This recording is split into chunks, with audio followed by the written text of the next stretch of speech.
నమస్తే, నేను Vamshi. Welcome to News Chips. Digital arrest ఈ మధ్య ఎక్కువగా వింటున్నాం. అసలు ఈ డిజిటల్ అరెస్ట్ ఏంటి అనేది నేను ఈ వీడియోలో మీకు చెప్పే ప్రయత్నం చేస్తాను. నేరగాళ్లు ప్రజలను ఎలా మోసగిస్తున్నారో తెలుసా? డిజిటల్ అరెస్ట్ ద్వారా.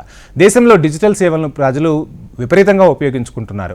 డిజిటల్ టెక్నాలజీ కారణంగా చాలామంది ఏ పని చేయాలన్నా ఆన్లైన్ ద్వారానే సులువుగా చేసేసుకుంటున్నారు.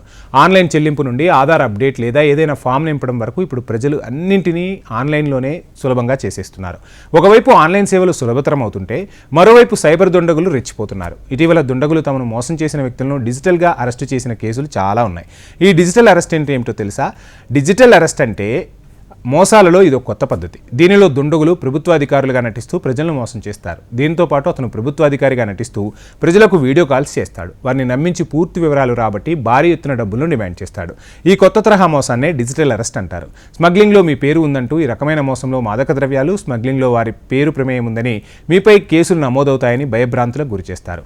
ఈ కేసు నుంచి బయటపడాలంటే డబ్బులు ముట్ట చెప్పుకోవాల్సిందే అని బెదిరిస్తారు. ఇలాంటి పరిస్థితుల్లో ప్రజలు భయాందోళనకు గురవద్దు. దీని తర్వాత నేరగాళ్లు ప్రభుత్వాధికారులుగా నటిస్తూ డబ్బులు ఇస్తే జైలుకు వెళ్లకుండా కాపాడతామని ప్రజలను నమ్మించే ప్రయత్నం చేస్తారు. ఇలాగే చాలామంది ఈ మోసగాళ్ల వలలో చిక్కుకొని డబ్బులు ఇస్తున్నారు.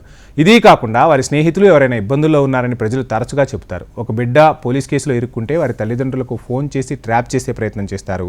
సో అప్రమత్తంగా ఉండండి. సో ఏది ఏమైనా పోలీసులు చెప్తూ ఉన్నా మన అప్రమత్తత అనేది మనని కాపాడుతూ ఉంటుంది. ఎక్కువగా చదువుకున్న వాళ్ళు కూడా ఈ డిజిటల్ అరెస్ట్ల బారిన పడుతున్నారు అంటే అది అమాయకత్వమో లేదంటే తొందరపాటుతనమో అనేది కూడా అర్థం కావటం లేదు.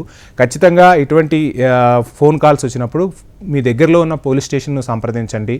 ఖచ్చితంగా వాళ్ళు ఒక మార్గాన్ని చూపిస్తూ ఉంటారు. సో ఇది వాళ్ళ news chips. Please subscribe HM TV.